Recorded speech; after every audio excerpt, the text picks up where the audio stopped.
ससुराल में खुश रहना सीखो, बिचारी बनकर मत रहो। अपनी ज़िम्मेदारियों, अपने कर्तव्य को समझो। ज़िम्मेदारी को समझने का मतलब यह नहीं है कि तुम सास, ननद, ससुर सबकी गुलाम बन जाओ। तुम अपने बहू होने का उतना ही कर्तव्य निभाओ जितना कि तुम्हारे लिए वो लोग सोचते हैं कुछ अच्छा, तथा तुम्हें अपने बच्चों के जितना हक दिया जाता है। अगर कोई इंसान बीमार है या कुछ कार्य करने में असमर्थ है तो उसका काम कर सकती हो, नहीं तो जो इंसान सही सलामत है तथा चाय के लिए भी तुम्हें आवाज़ लगाता है और तुम्हारा भी कोई कार्य नहीं करता है तथा तुम्हें नौकरानी समझता है, उससे ना बोलना सीखो। बोलने में अभी व्यस्त हूँ, मैं आपका काम नहीं कर सकती हूँ, आप खुद कर लो। आपकी यह बात सुनकर उन्हें बुरा लगेगा तथा तुम्हें बदतमीज भी समझेंगे, पर तुम्हें कोई फ़र्क नहीं पड़ना चाहिए, क्योंकि वो भी तो कभी भी तुम्हारे काम में हाथ नहीं बटाते, बहाने बनाते हैं, कभी तुम्हारे लिए खाना नहीं बनाते तथा तुम्हारी बीमारी में माँ जैसा प्यार नहीं करते, बीमारी को भी नाटक बना देते हैं। तुम उस घर की रसोई तक सीमित मत रहो, कुछ समय अपने लिए भी निकालो, ना करने की आदत डाल लो। जितना तुम सबके लिए उपलब्ध रहोगी तो सब तुम पर आश्रित हो जाएंगे और कभी तुम ना कोई काम उनका नहीं किया तो तुम बहुत बुरी बन जाओगी। इसलिए अपनी जिम्मेदारियों के लिए जियो। इच्छा इंसान ही सबसे ज़्यादा बुरा होता है।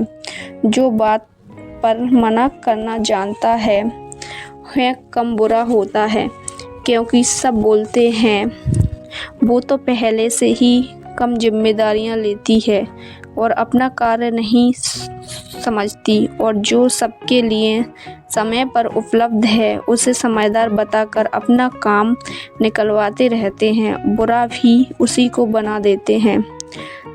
यह नहीं सोचते चाहिए कि हम अपने लिए जिएं तो सब को बुरा लगेगा, वैसे भी लगेगा अगर उनकी एक बात नहीं मानी, पर जिम्मेदार अच्छी बहू बनने के चक्कर में तुम हमेशा दुखी, बेचारी और अपनी ज़िंदगी नहीं जी पाओगी। पति भी उसी पत्नी का साथ देता है जो हक के लिए अपने बोलती है, लड़ती है, और जो सोचती है कि सबको बुरा लगेगा उसका पति भी उसका साथ नहीं देता। तुम ससुराल में सबकी परमिशन लेना बंद करो।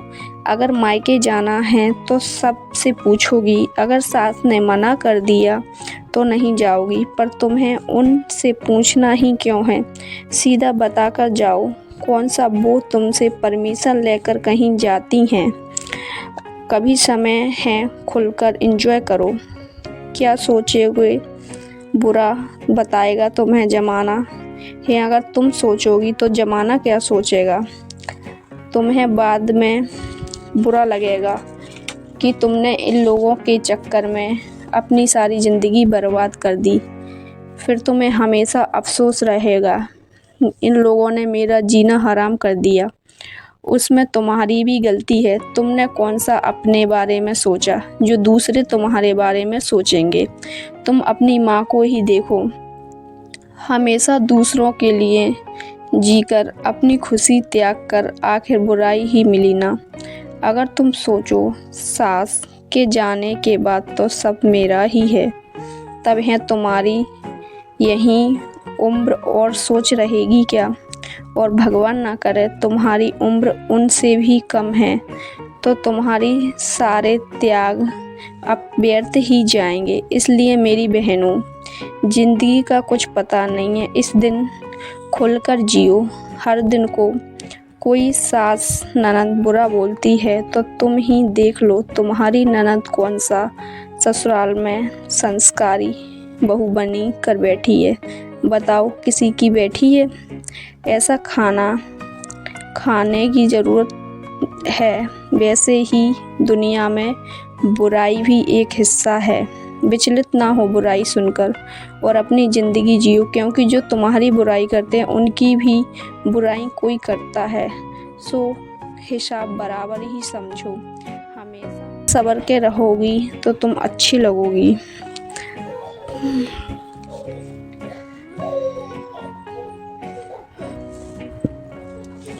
क्योंकि जब तुम अच्छी लगोगी तो जब तुम आईने में देखोगी तो खुद को भी अच्छी लगोगी। अपनी तरफ ना कष्ट दो किसी को और ना ही किसी को बुरा बोलो। तो सुनते रहना भी एक गलत बात है। अगर कोई तुम्हें बुरा बोल रहा है तो अपने आत्मसम्मान के लिए तुम लड़ना आना चाहिए। तुम खुद की इज्जत करोगी तभी लोग तुम्हारी इज्जत करेंगे। नहीं तो अगर तुम सुनती रहोगी तो इंसान बोलने की हदें भूल जाता है। इसीलिए खुद की इज्जत करो और अगर कोई तुम्हें बुरा बोल रहा है तो उसे जवाब देना भी सीखो। क्योंकि अगर किसी ने तुम्हें बुरा बोला और तुमने जवाब दिया तो अगली बार वह तुम्हें कुछ कहने से पहले सोचेगा। नहीं तो अगर तुम कुछ नहीं कहोगी तो तुम्हारी हालत बहुत बुरी हो जाएगी। अगर ससुराल में खुश रहना है तो तुम्हें अपने हक के लिए लड़ना ही होगा। तुमने भी देखा होगा अगर दो बहुएं हैं तो एक बहुत समझदार, जिम्मेदार और बहुत शांत स्वभाव की है तो उसकी कोई इज्जत नहीं करता, उसे हर कोई काम सौंपता रहता है। और अगर उसने किसी एक काम के लिए मना कर दिया तो उसी को सब बुरा बोलेंगे क्योंकि तुम ही बड़ी हो, तुम ही जिम्मेदार हो। अगर वहीं छोटी बहू ज़्यादा जिम्मेदारी नहीं उठाती और बात बात पर झगड़ा करती है, किसी का ज़्यादा काम भी नहीं करती तो उसे इंसान कम काम सौंपता है तथा बोलता है वो तो छोटी है, नादान है, और उसे कुछ कहने से पहले भी 10 बार सोचता है। फालतू में घर में कलेश होगा तो उसे कोई कुछ बोलता भी नहीं है और वह अपनी ज़िंदगी बड़े आराम से जीती रहती है। वहीं समझदार बहू, उसकी तो ज़िंदगी दूसरों के काम करने में ही निकल जाती है और सब उस बहू को ही पूछते हैं जिसकी घर में चलती है, जिससे सब लोग डरते हैं। इसलिए अपना हक, अपनी जिम्मेदारियों को समझो। ऐसा नहीं है कि तुम किचन तक ही सीमित हो। तुम घर में रहने के लिए आई हो, किसी नौकरानी या काम करने के नहीं। तुम्हें पूरी ज़िंदगी उस घर में रहना है। इसलिए अगर आपको यह वीडियो पसंद आई हो तो चैनल को सब्सक्राइब करें और वीडियो को लाइक करें और ऐसी ही